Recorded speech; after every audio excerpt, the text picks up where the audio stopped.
Well, the Trump administration has offered a warm welcome to former al-Qaeda combatant Ahmed al-Sharaa as he made his appearance at the United Nations General Assembly in New York.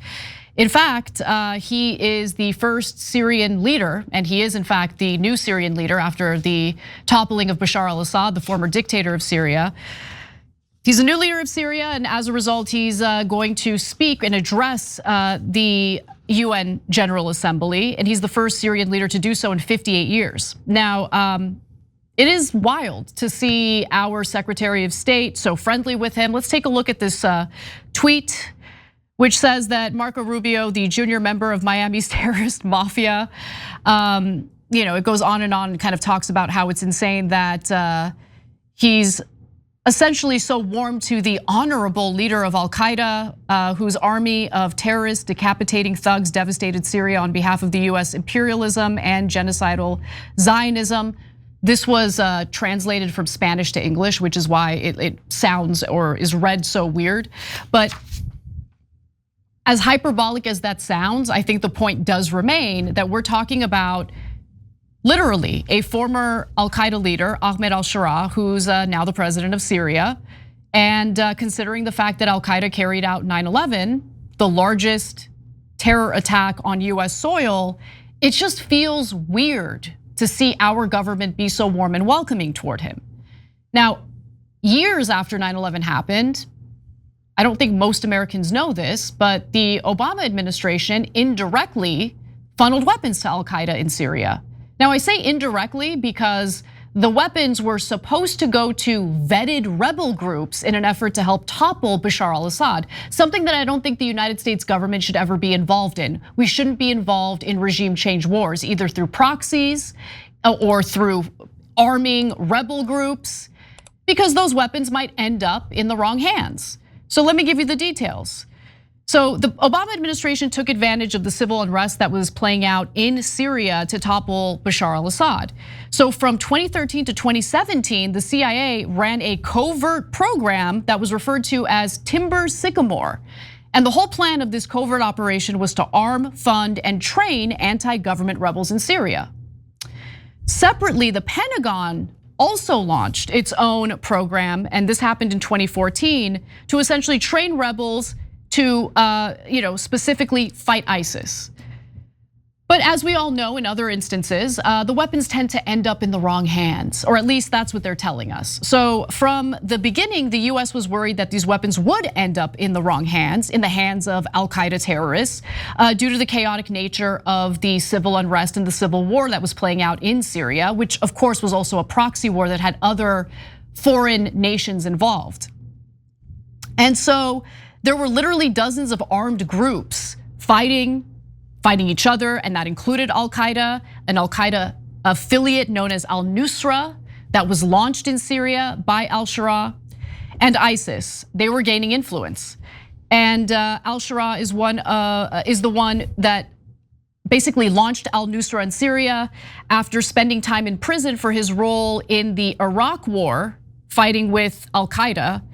He was imprisoned in 2005 through 2011. And according to the New York Times, in late 2011, al-Sharaa and a few comrades sneaked into Syria to inject a new jihadist group into the accelerating civil war. Before he left Iraq, he turned to Abu Bakr al-Baghdadi, whom he knew from prison and who had become the leader of al-Qaeda in Iraq.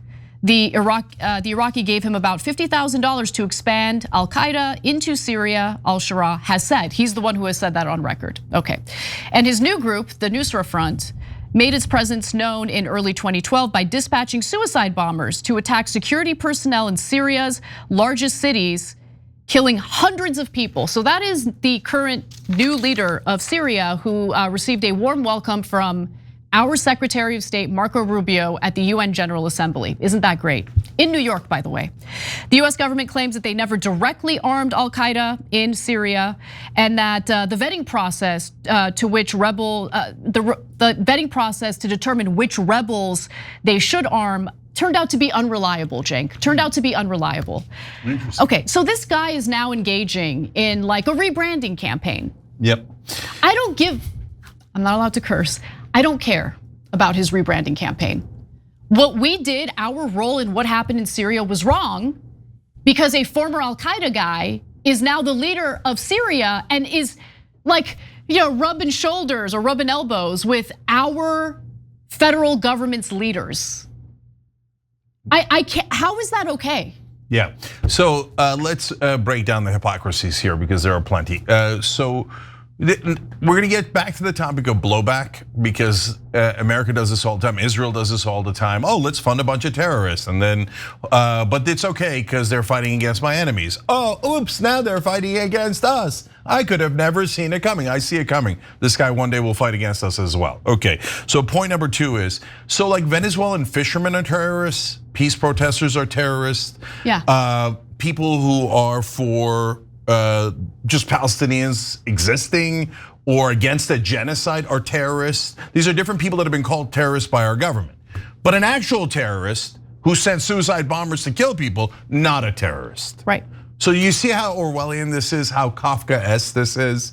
So we are living in 1984. So now the third part of this is the Israelis often say, and America and Israel, there's really no difference because obviously Marco Rubio works for Israel. There's no way we allow this guy into the UN if Israel doesn't want him to be in the UN. And so Ken Klippenstein has this great thing, explanation of how the American propaganda at the UN is like word for word Israeli propaganda, right? So the Israelis are in favor of this guy and they help put him into power. Yep. And there's a reason for that. We'll get back to that as well. So, but they often say, oh, the pro-Israel zealots. Oh, you guys are for Muslim extremists. Okay, now here's a perfect example. No, we don't care about religion. We're against all extremists.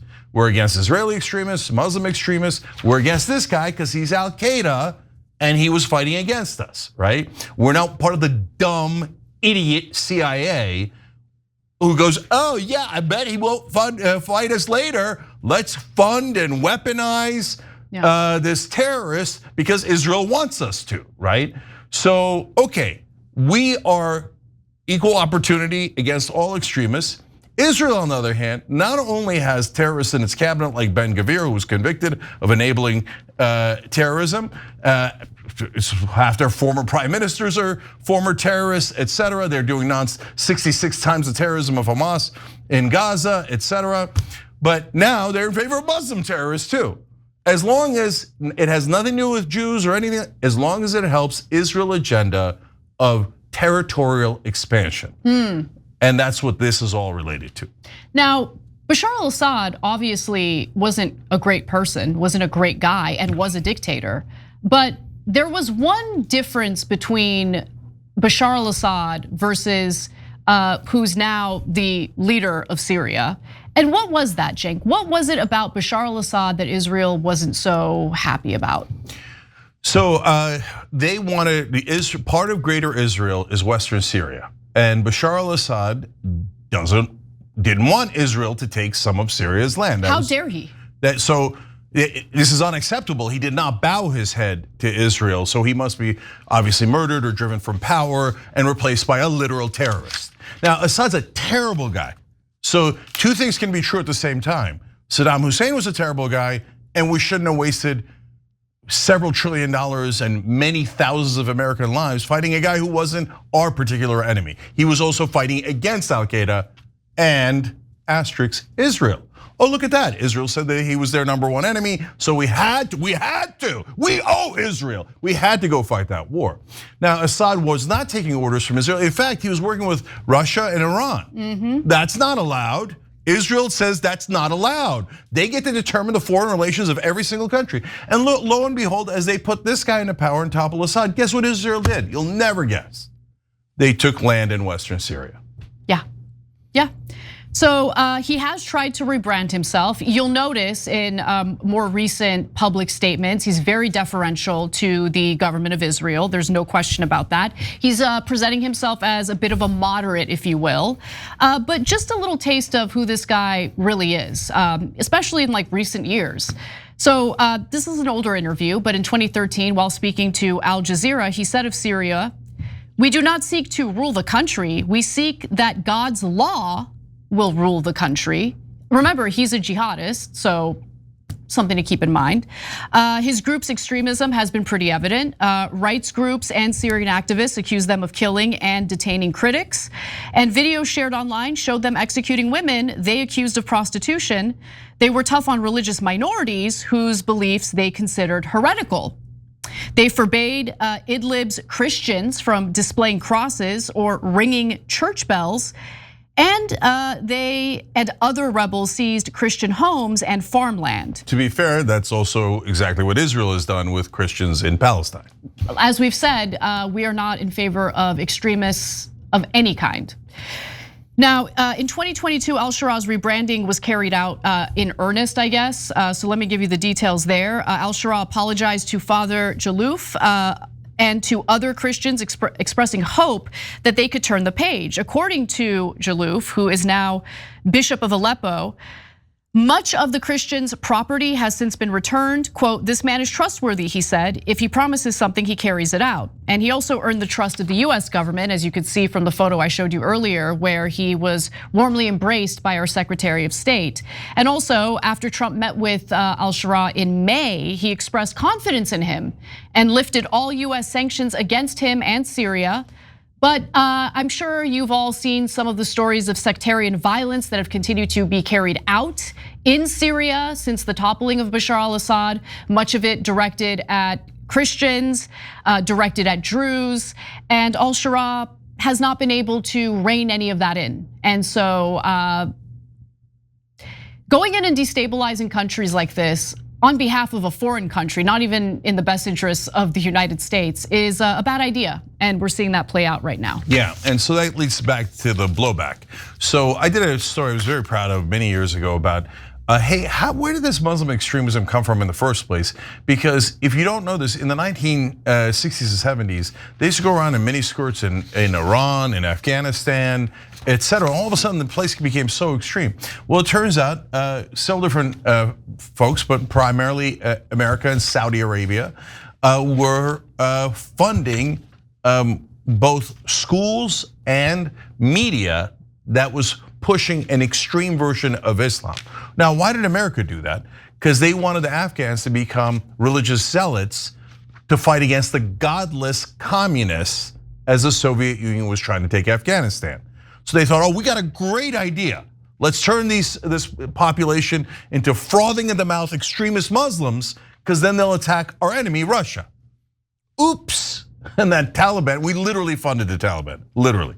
And let alone Saddam Hussein. There's a picture of Don Rumsfeld shaking hands with Saddam Hussein as he sells them weapons of mass destruction, which he then used against Iran because we told him to. So we've been working with terrorists the whole time. In fact, we've helped to create terrorists, thinking, oh, it's okay, there won't be any blowback. I bet the Taliban's great to us, right? And they never learn a lesson. We destabilized Libya. Now there's a raging civil war there. Slavery's back in Libya. Iraq was a gigantic mess. And now they're playing around with potentially attacking Iran. And they've handed over Syria to a known and wanted terrorist just because he allowed Israel to take Western Syria. So it's gonna come and blow back on us. And now you know for a fact, now you see, whether it's Jewish, Christian, or Muslim, it doesn't matter. Our government doesn't mind terrorists at all. The only thing they mind is if you oppose Israel. Every time you ring the bell below, an angel gets his wings. Totally not true, but it does keep you updated on our live shows.